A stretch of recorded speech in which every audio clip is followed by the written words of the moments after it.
family jacket. You have a great jacket collection, Greg. I'd like to think that you are being serious right now. I feel like Mark and I are always dressed for different shows, though, and that's our fault. I think this little part is the best. The little. The back is the best. Maybe we can get it, but we got it at Tottenham. You know, when we go across. Oh, the pond. I was wondering. I was going to ask, where's mine? I want a jacket too. Okay. We do look like we're always adorned for two totally different human projects. We never dress correctly or in alignment at all. I like it. That's what makes it great. So coming up in our hour together today on the broadcast, we have headlines raining down on us all week long. We're going to talk about those, a bunch of trades, the fallout, rumors, all of it.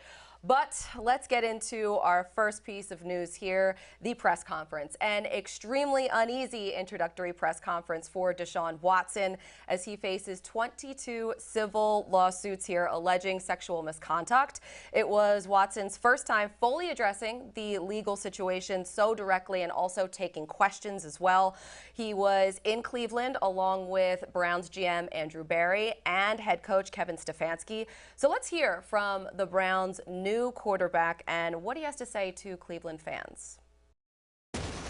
I understand the whole circumstances is very difficult, especially for the women's side of the fans in this community. I'm not naive to that. I know these allegations is very, very serious, but like I've mentioned before, I've never assaulted any woman. I never disrespected any woman. I was raised by a single-parent mom who has two aunties who's her sister, and that's who raised me. I was raised to be genuine and respect everyone and everything around me. So I've always defended that, and I will continue to stand on that. And I just want the opportunity to be able to show who I really am in the community and be hands-on and help people and serve other people. Personally, I mean, even if you do feel you're innocent of these and you've never done any of these things and the Browns don't feel like you have, will you be willing to do things, you know, personally in terms of counseling or whatever else it would take to show that you'll go the extra mile to make sure nothing like this ever happens again? It's hard for me to say the counseling part because I don't have a problem. You know, I don't have an issue, and that's what I've been saying from the beginning. So this situation is definitely is tough and is very difficult. But me as a having a problem going to counseling and things like that, I'm willing to talk to people about certain situations to make sure I'm not getting back in this. But like I said before, I never assaulted anyone, never disrespected anyone. I've always been respectful, and that's what I've always, you know, stood on, and that's who I am as a person. So Deshaun Watson, he also said that he doesn't have any regrets and that the things that came up caught him by surprise. This was optically very messy. There was, I think, a lot of frustration among a certain section of people, including myself, watching how the press conference went down. But just overall, your reactions, Mark, knowing that you are now a former Browns fan, what was your reaction to Watson? I mean, I think that the honest answer here from the Cleveland Browns would have been like, look, we want to win football games. Because everything else to me was prepared messaging. I know that they knew that these questions were coming. I give the Cleveland reporting crew credit for asking tough questions to everyone involved. The answers to me basically boil down to, we made a decision about our football team and our roster. And also I think they're banking on the fact that, you know what? There's going to be a lot of outrage and response right now, and we've fractured our fan base. But 6 months from now, we're banking on the fact that society works in such a way that the outrage will die down. People will be more concerned about the on-field product. And there's just no other excuse. They signed him to a massive guaranteed contract because they believe that all of this will pass aside. I don't think you can ever look at the Cleveland Browns the same way ever again. I think, though, they've somewhat been in their cocoon. Like, yes, they expected some pushback, right? And they expect some of the fan base isn't going to be on board with this. But this is the first time they're in front of reporters that are asking really tough questions, and they seemed, you know, extremely uncomfortable with that. And just watching it, I have such a visceral reaction to when Deshaun Watson said, I don't have a problem. And I think that's where it starts is you're saying you want to make up for things, right? Like in the community, you're going to prove to them like what kind of man you are. But you're also saying you don't have a problem and you're denying everything that happened. And there's a disconnect there. And I would just say to anyone who's pushing back saying, look, the grand jury decided a certain thing, just read the cases. Like that's it. That's the first thing I've asked anyone when they talk about these cases. read the complaints, read all 22 of them, and just go through them. They're very different, and then make a decision of what you think after that. Because I think when you do read them and then he says, I don't have a problem, and he's just trying to like push it forward like there's nothing else to talk about, that's where it's very difficult. Yeah, it felt like you can't normalize the fact that there are 22 women that came forward, and who knows if there are more women that weren't comfortable enough to come forward, because that happens all the time. Just from my own experience and the women that are in my life, I know plenty of people who have experienced this sexual assault and have not come forward because they're too afraid of not being believed, and just being shamed for it as well. But I thought one of the interesting things that came out of this press conference too was the fact that Andrew Berry talked about the process of this lengthy, very involved investigation, and said that the team attorney advised the team against reaching out directly to the accusers because it would impact the criminal investigation. But many of the women didn't file criminal complaints, and the NFL did in fact interview some of those women who filed civil suits. So why not talk to them? What is the reasoning for that? A lot of the answers ultimately don't hold up to scrutiny, because I think it comes back to what Mark was saying. That's like, we're trying to make money and we're trying to win games, and that's what matters to us. They're not going to say that, but putting everything front and center, that it's about finding out what kind of man he is, puts you up to that scrutiny. I mean, there were a few different comments in there that just defy credulity. You know, that the investigation that they went under, they got the answers that they wanted. They didn't necessarily want tough questions. Yeah, because I think if we heard answers from Deshaun Watson today, so unless they heard something else from him, I look at someone that's not leaning on accountability. I mean, the Browns are saying this was a 5-month journey, the most complete search we've ever conducted on anyone. But we're listening to it, we're watching it. It doesn't ring true on so many different levels. It's about one thing. It's about winning Super Bowls. And for me, when I was listening to this press conference, there were a lot of things that jumped out at me, but I really, really wanted someone to ask about why the huge numbers of massage therapists. Why did he have 40 different therapists? And he was asked. Let's take a listen.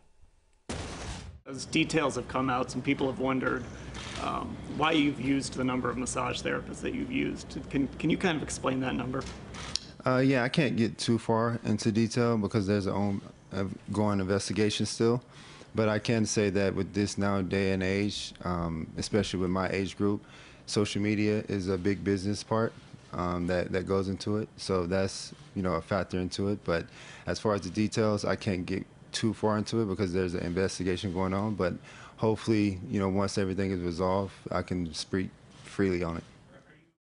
I would really love to know what the reasoning is, and I would love to hear him speak freely on it, because I'm just having a hard time figuring out what his age group and what social media being a big business has to do with hiring 40 different massage therapists. Jenny Vrentas of Sports Illustrated has done reporting on this, talked to a lot of current players. It is completely out of the norm to go about business that way, getting your massage therapist on Instagram, much less 40 of them. Well, and also, again, is that the answer that he gave Cleveland's brass, and they were like, wow, we've searched this enough? I mean, there's just too much. They asked Cleveland's executives about how do you talk to your wives and daughters and other people in your life.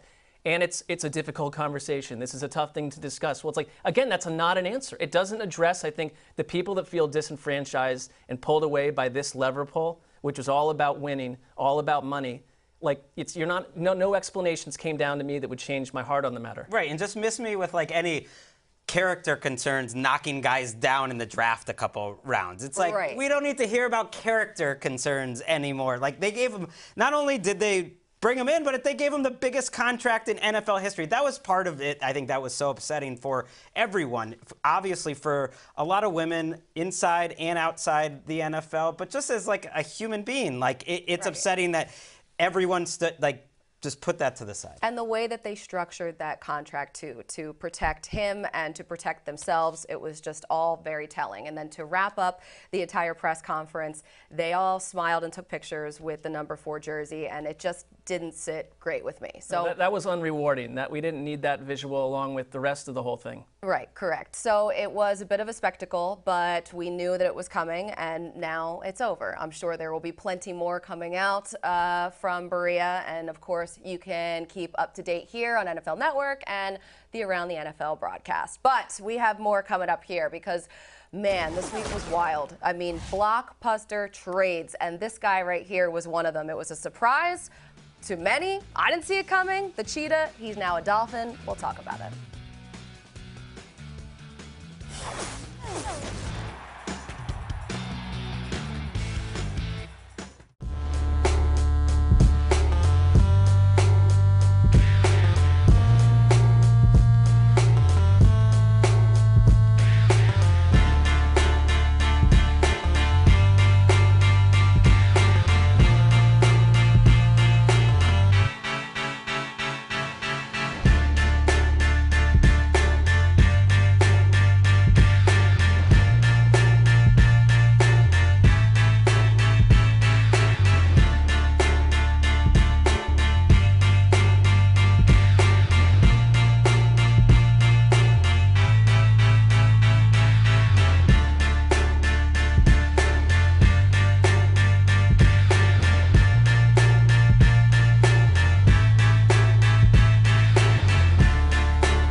And we're back on the Around the NFL broadcast. Colleen Wolfe here, filling in for Dan Hansis with Mark Sessler, Greg Rosenthal. You guys want to talk about some trades? Please. All right. There's enough to talk about. Why not? Let's get into it. Tyreek Hill, surprise everybody, he's a Dolphin now. The Chiefs signed their superstar wide receiver. They sent him to Miami for 5 draft picks, including a first and second rounder. Then Hill signed a massive 4-year, $120 million deal, 72.2 of that guaranteed, becoming the highest paid receiver in NFL history. Miami also acquired top free agent left tackle Teron Armstead, all in a 24-hour period. Greg, the Dolphins, they seem like at this point they're serious about contending. Are they now serious contenders? Yeah, I would say so. It's a great defense, and quietly they kept their defensive coaching staff in place, so you think they can carry that over, and now you have an offense that's worth watching. I think about most of these moves from a very selfish, personal perspective. This Dolphins team has been dreadful, boring to watch for years, and now you're giving me Mike McDaniel from San Francisco cooking up plays for Tyreek Hill. They brought in Cedric Wilson, who's maybe now a 4th receiver.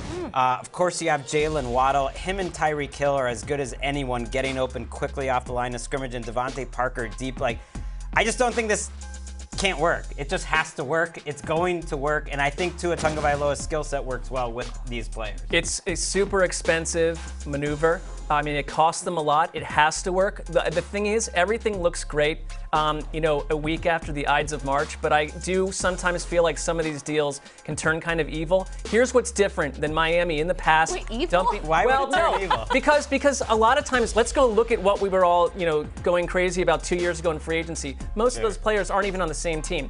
What I think is different here is this isn't the past Miami spending splurge. This is Mike McDaniel, like Kyle Shanahan did when he went to San Francisco, finding parts that he knows will work in a very specific offense. And I think with Tyreek Hill, he can become a version of a Deebo Samuel in this attack. Well, and he talked about that, which I found interesting because Hill was really excited about the ways that Mike McDaniel wanted to use him in this offense. And then separately in the press conference, he brought up the fact that the way that he utilized Deebo Samuel in San Francisco was crazy. He was like, right, Deebo's a freak athletically, so I'm just excited. That's all I'm going to say. So obviously he had that conversation with Mike McDaniel about being used that same type of way. But I want to know what Tyreek looks like with Tua compared to Mahomes. How much of Well, he's not going to be catching those passes where he's 45 yards down the field and he's on his third different break and they're just kind of making things up. He's going to be running like 44 yards down the field after. It's just not going to happen with line of scrimmage. Tua. But Tua's really good at the quick game, and I think this is kind of underrated. He is one of the better quarterbacks in the league at just like making a quick decision, throwing it accurately on short passes, and that's what you're going to see. That's what Deebo pretty much got from Jimmy D too. Deebo is not going deep. It's a lot of short stuff. You're right. It's very similar. I'm wondering who is going to miss who more: Mahomes missing Tyreek or Tyreek missing Mahomes? Where does this leave the Chiefs at this point, Mark? I think the Chiefs, the thing I like about what the Chiefs did was there was no future at this point with Tyreek Hill because after Devontae Adams signed that deal, we all understand that just changed everything. Well, they could have just paid him. They could have, but you know what? Instead, they have 12 draft picks this year. They got a big haul in the draft, and it's a good wide receiver draft. I think it's a wide receiver committee. Obviously, this year, you're not going to replace Tyreek Hill or his speed. I know that MVS, like Next Gen Stats, clocked him at a faster speed, the only player in the league, than Tyreek Hill way long time ago. That's not just all that Tyreek Hill gave you. It downgrades what the Chiefs can do, and I think there's been a little bit of like, hey, they're going to be fine. It's like it literally changes what a video game offense looked like for the past 4 or 5 years. I think they'll be fine. I'm that guy. Really? I think they'll be fine. I don't think fine though. I think more than fine. They needed to transition. Their offense was erratic this year. It was up and down until the end. It's not Tyreek Hill's fault at all, but I think they're going to be doing some different things, and I don't think they had the long-term vision for Tyreek Hill necessarily. They could have paid him that money. They made this decision, and you asked, like, who's going to miss who more? I mean, Tyreek Hill's going to miss him more because he's Patrick freaking Mahomes. Yes, he's the best quarterback I've ever seen to start his career, and I kind of think sometimes a relationship needs some change in it here. It's like these guys have been together a while, and I think Andy Reid, Patrick Mahomes, they're going to be excited to show what they can do. I also noticed no tweets from Patrick Mahomes about Tyreek. Oh, see, that's interesting. It's just, so they want to transition, and they do it by trading away their most explosive player. But they got that's how they get better? $20 million in cap space, and they got a fair price. I mean, they got a 1, a 2, two fours, and a 6. But that's where I'm agreeing with you. I think that like they made a prudent move, and they're going to keep their window in Dynasty. There's a chance to keep building it. Sure. And Tyreek Hill was the end of the road. But like, I don't think you just patch over Tyreek Hill with Juju Smith-Schuster on a 1-year contract, MVS, and fill in the blank. There's a lot of variables. I kind of do because I see him as Tom Brady or Aaron Rodgers and Peyton Manning, and it's like those guys could patch everything over. Is it still the best team in the division? I would keep taking the team that won 7 straight division I would titles. say by a smidgen. It's changed a lot. I mean, the Broncos have changed a lot. They've all changed a lot. You know, this is a gnarly division. Teams have We've changed a lot. lot. Baker, though, Baker Mayfield, he's still in Cleveland. He has not changed teams. And that is one thing that he really wants to do. He requested the trade. He's still twisting in the wind at this point, especially after the Deshaun Watson introductory press conference that went down. We know that the Seahawks and the Panthers have been popular destination predictions, but Mary Kay Cabot came out and said that the Panthers, they're out. Cleveland lowered their asking price, so they are no longer requiring a 1 to make this move. What? Mark, is Baker still going to be on this team when they begin off-season workouts? Well, I think they're in a real tough spot because at this point, a one would be... Answer the question, Mark. Is he on the team? I think he will not be. I think they'll find a way to move him at some point, but I think they may get nothing for him. I mean, and I don't necessarily ticket him for a starting spot anywhere. There was mutual disinterest between Baker Mayfield and the Panthers, which is an odd way to phrase that.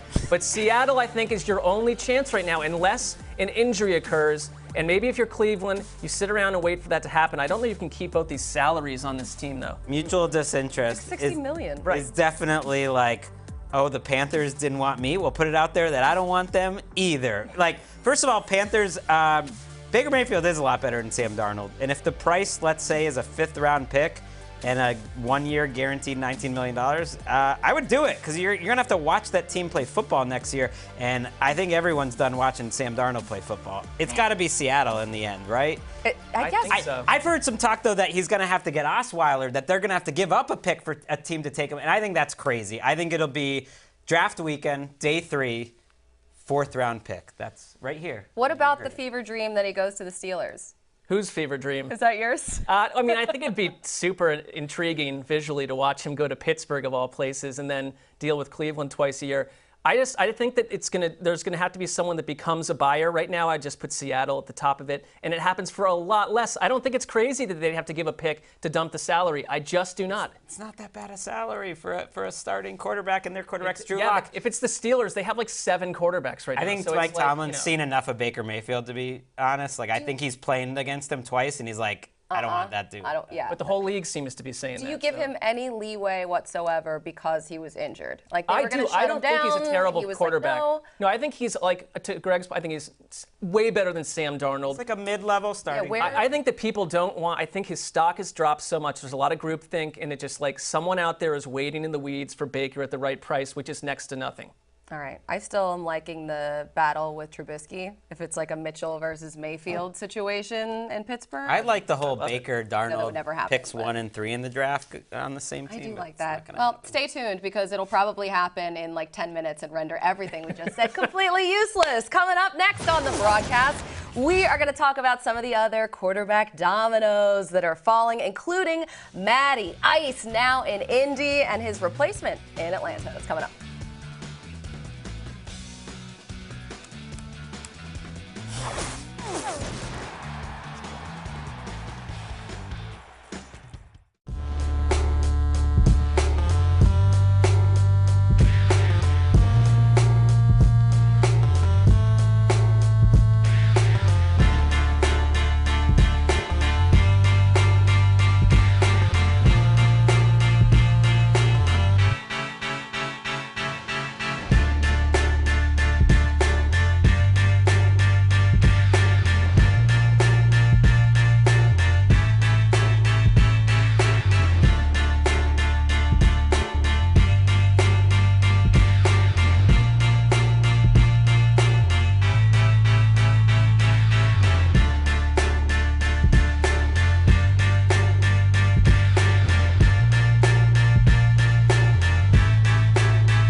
Welcome back to the show, the ATN broadcast. All right, guys, it's been a trade tsunami all week long. All off-season long. There is no off-season, come on.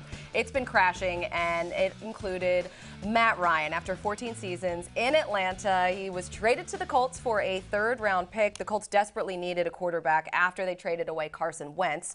So, Mark, how are they set up now with Matt Ryan? Well, I think the Colts, who were playing chicken with the idea of maybe having no quarterback after just insisting we're going to remove quarterback A and see what happens, and then all the other quarterbacks started to go away.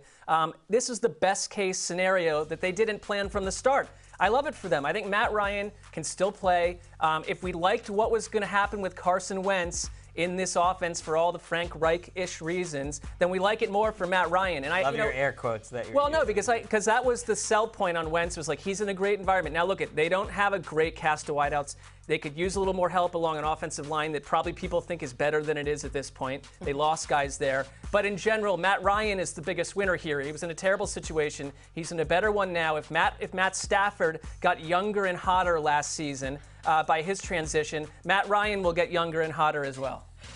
Yes, I think that is an absolute possibility. Look, Matt Ryan's not on the upswing of his career by. I thought you were going to talk about his looks, because I think that was unfair of Mark to really. I'm just saying, a fresh He's a start. nice-looking man. and Sure. objectify him. Like, there were already comments from his spouse that said, you look different, like you have a different energy to you. He needed to get out of there. Yeah. Like people were saying, okay, how poorly the Falcons treated him, and absolutely that's true. Swinging and missing on this whole Deshaun Watson thing.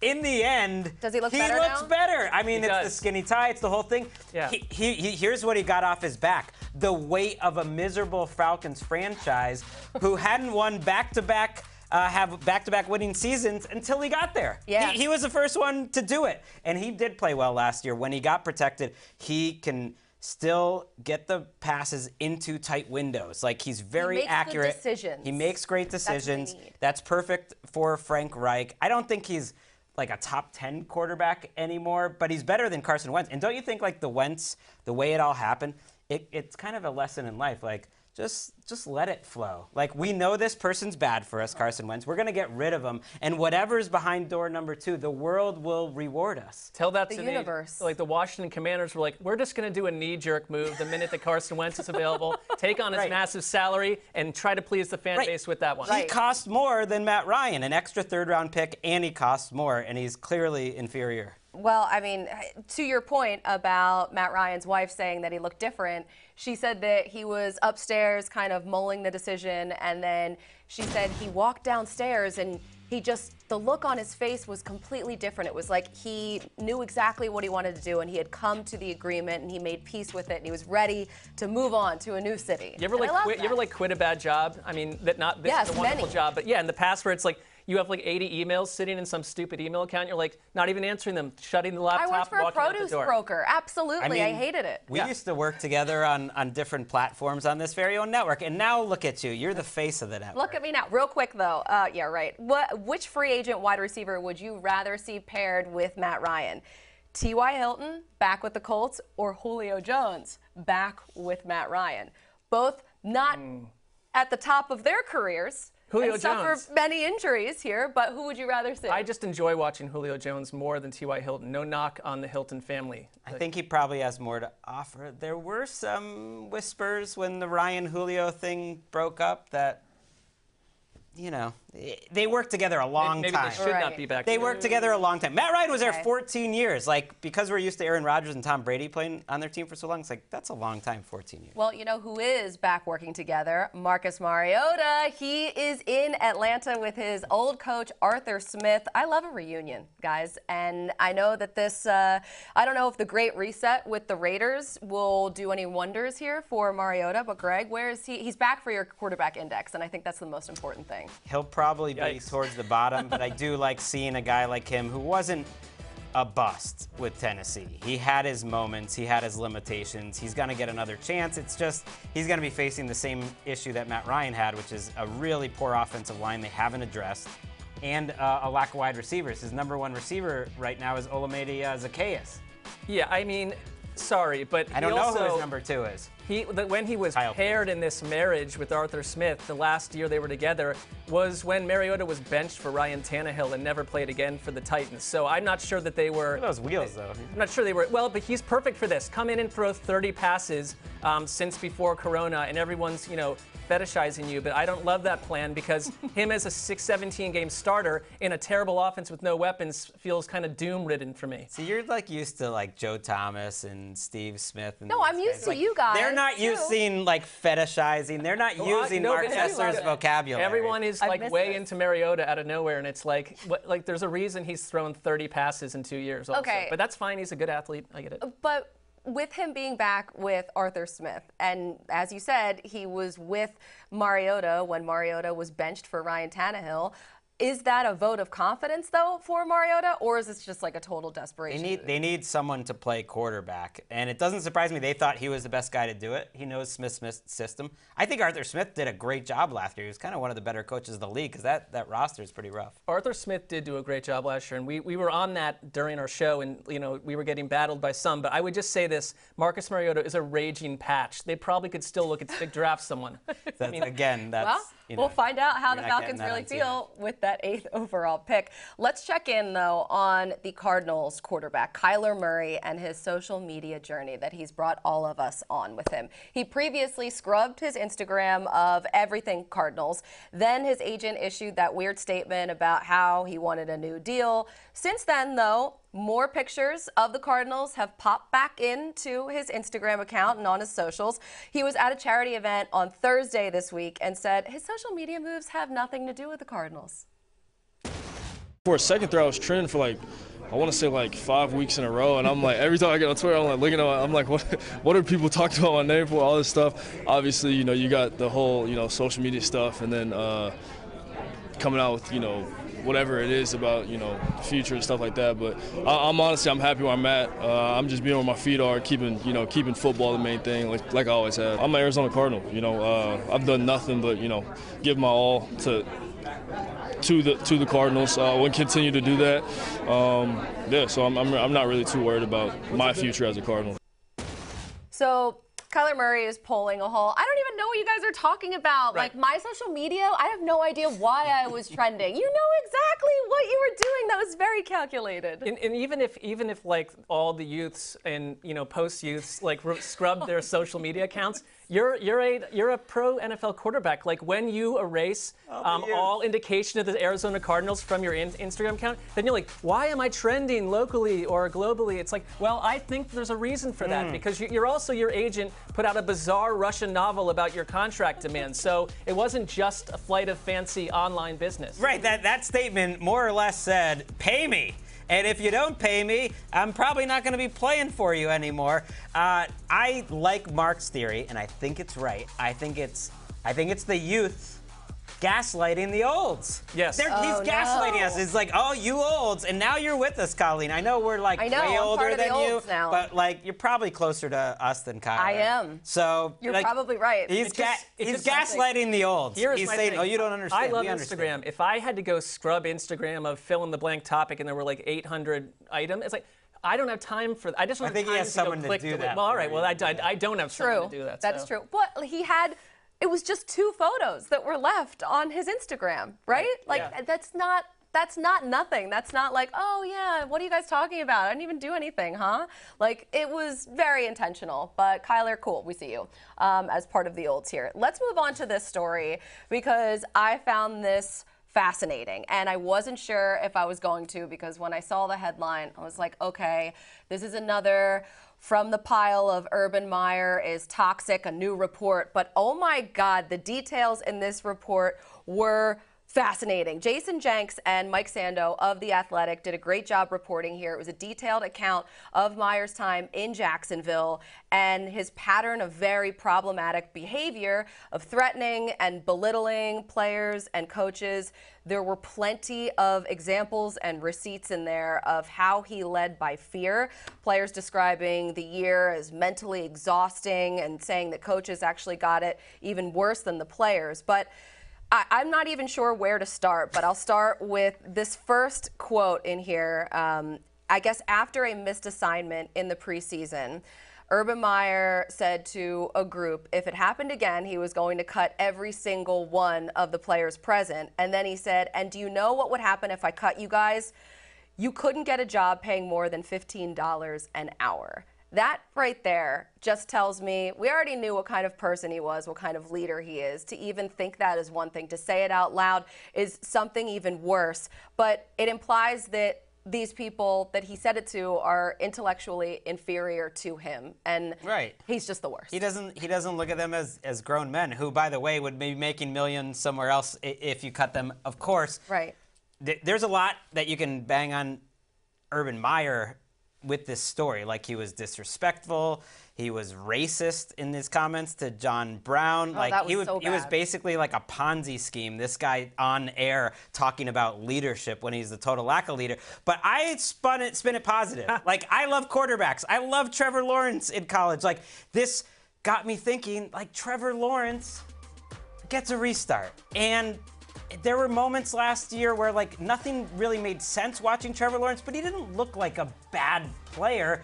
He was just in a terrible situation. So as crazy as the story was, that was my takeaway. Is it's like, good for Trevor Lawrence. He's going to have a chance, and I believe that he's going to be just so much better with this guy out of his life. I think that's tangible because, I mean, the overall feeling and energy to the article was anyone who's still in the Jaguars is a sigh of relief. And, like, you've seen how bad it can be. Like, your coach, his job is to make your rookie season as good as possible. And he doesn't know who Aaron Donald is. I mean, come on, people. What are we doing here? 99 on the Rams is going to be a real problem. Yeah, he's telling players, he's telling them that after they score touchdowns, which happened like 8 times all last season, they have to jump up and dunk the ball over the goalpost when they are going to get fined for that. It's like, this is a massive disconnect between your ego and who you think you are, like some sort of Central American dictator, and your actual job here in the NFL, which is to understand the league, which you had no ability of, or the people you're working with. Yeah, he was supposedly like leaving work at 4:30 p.m. and not answering his cell phone. I know, that. kicking back, relaxing. When DJ Chark said that Myers would come up to the receivers and say if the receivers weren't doing good, he wasn't going to fire them, he was going to fire their coach. And he would say that when the coach was around. Like, dark times in Duval. They're going to absolutely love Doug Peterson, though. It's true. Is Doug all Peterson's I the can man. say. Like, what a totally different person and leader. Hey guys, we're doing a lot of honking up here, but what if I told you there's something you dopes aren't talking about? Prove us wrong. Next.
Oh, good news, everybody. We have a staple of the ATN podcast now in broadcast form, everyone, a fan favorite.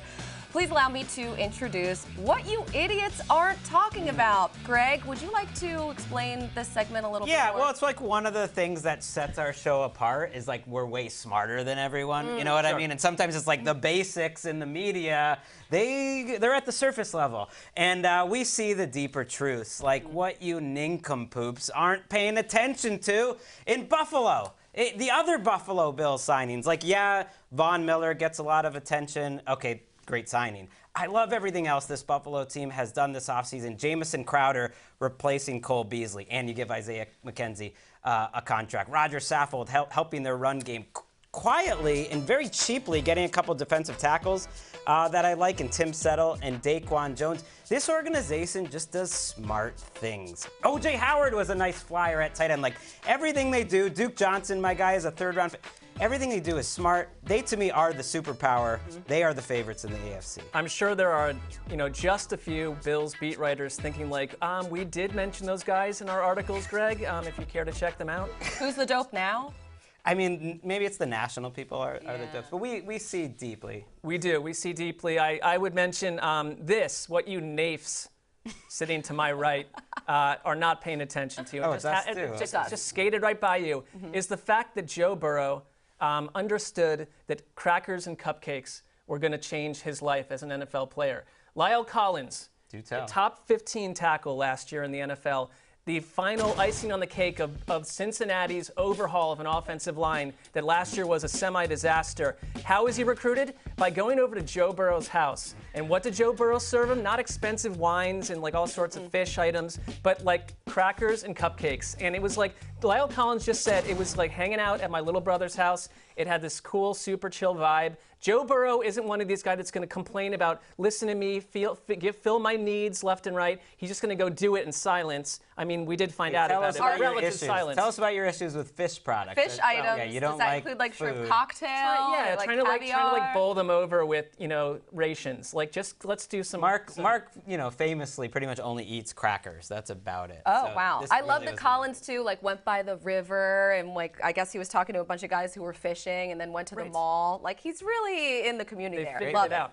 Okay, how about this one? What you dopes aren't talking about over here. What's going on with Stefan Diggs, and is there something going on with Stefan Diggs? Because after the Tyreek Hill trade, he tweeted, "It's always business, never personal." So, okay, I wouldn't normally read into this, but Stefan Diggs has a history of cryptic tweets leading up to his trade to the Bills from Minnesota.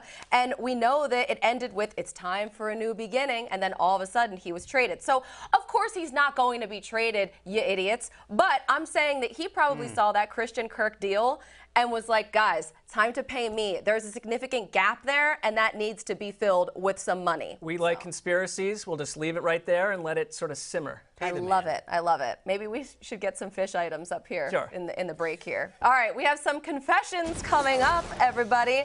A new segment will debut. This is a baby of Mark Sessler, and we're excited about it. Color me a fanboy.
It's a glorious day whenever I can hang out with anyone from the Around the NFL podcast. On the broadcast, Mark Sessler, Greg Rosenthal, Colleen Wolfe in for Dan Hansis. And Mark, congratulations on your new segment, Baby Boy. You are a proud father. Yeah, thank you. There weren't a lot of walls to push. They needed content, and everyone just said yes. But this is a segment Mark doesn't called... like this pressure. I don't know.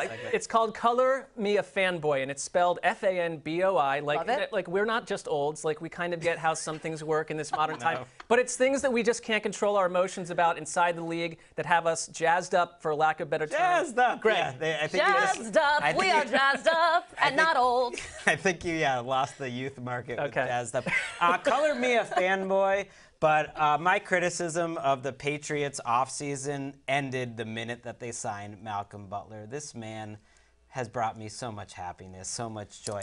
Malcolm Butler, who was out of the league last year because he was retired, of course, made the best play in the history of football, I would say. The play that every defensive player who's ever played the game at any level has dreamed of having, and he did it as an undrafted free agent who didn't even play much on that afternoon, and then he went to have a great rest of his career with New England, make a lot of money in Tennessee, and have some really serious personal problems that I'm not trying to make light of in Arizona. And I am just really happy to see him back in the family, and it's just it's just joy. It brings me joy. Good feelings. Love that.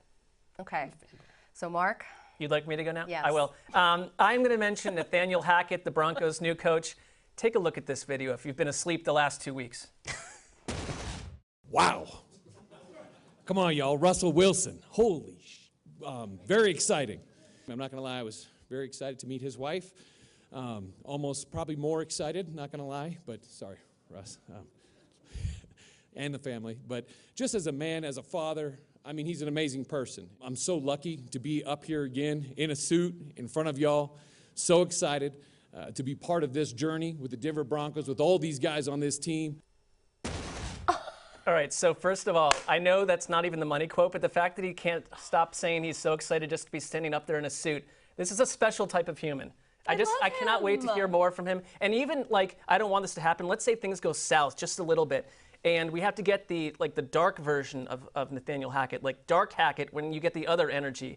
We just don't know what's going to happen here. My favorite moment there. vibes I'm getting, too. Enjoyable. Yeah, my favorite moment there was after he said how excited he was to talk about Ciara, and he just heard the silence in the room, and he was just like, ha, and the family, too.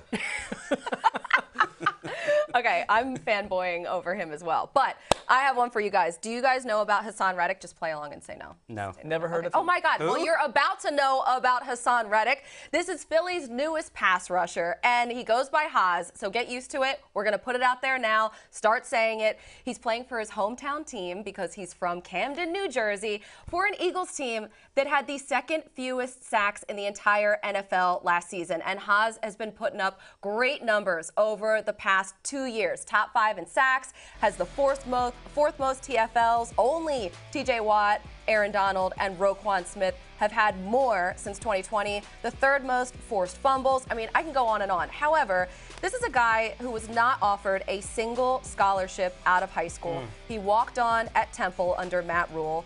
His mom took out a loan for a meal plan so he wouldn't feel left out at Temple. He earned a single-digit number that are reserved for the toughest and hardest working players on the team. He got a scholarship. He graduated early. He ended up being drafted or going from an Owl to a Cardinal, now an Eagle. Haas, know his name. It's very much like Greg's story. That's the thing that I Yeah, noticed, and I like this. We didn't know about Hassan Reddick in the end. Really? Not all that. I mean, know. not all that. A lot of How do you feel, background there. though, about the Gotta gender? love that guy. How do you feel about the gender politics of him calling it fanboy though, when you're the host? I love being a fanboy. Yeah, we went over that good. in the Yeah. pre-show We have video. Just one making sure. final vibe check before we hit the weekend. We'll explain what's happening here next. What is happening?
It's the weekend. We want to enjoy it, but before we can, we got to do a little vibe check here with Weekend Vibes. So, Sessler, what do you have? All right, let's take a look here what Peyton Manning has just unfurled on society. He has joined Instagram. Check it out. That's it? Well, okay. there's a part 2 to this. These are nice, videos of the Mannings when they were how young, before they were cute. multimillionaires. But then Tom Brady chimed in on top of it on Twitter, said, I already had an Instagram, so I just unretired when I got bored. Well, A, we told you you'd be bored for a month plus. It's true. But I would say I don't find Tom Brady to be, I think he's the greatest player of all time. Not the funniest, sort of like an unfunny dad who gets less funny as you get to know him. Yeah. Okay, You so were like that's his a college ringing friend. endorsement. Yeah, well, Peyton's check got them to both do out. better. I know. Yeah. Okay, I have one for you guys. This might come as a shock because I work in TV. I don't really watch a whole lot of TV, but this I caught and absolutely love. So I don't know if you guys are familiar with The Masked Singer, You watch this show. but These are the moments that I always see on Twitter, but that's about the it. Eagles offensive tackle, Jordan Mailata, he was on it. He's the man in that mask there. There you have it. He's big, athletic, and man, can he sing, but we don't have the rights for audio, so you can't hear it. But trust me, he can sing. Seek it out. My favorite is like Ken, Jung reacting like, "Oh, my Lotto!" It's like, I Mailata. love PFF. He was number 6 this year Number at one left tackle. fan. Yeah. My vibe is just like What? gratitude. It's joy. It's been a tough week, so I just needed something that would make me smile. It's overcoming your fears. My son Walker had a fear of dogs for years, and he's gotten to know our neighbor Zoe, whose owner Meredith is amazing, and that's like the end of that. So it's like and at the end of a bad week, just give me some dogs. Our hearts are full. I agree with that as well. Dan Hansis will be back next week. For Mark, for Greg, I'm Colleen. Everybody, enjoy the weekend. Don't trust every dog. Don't trust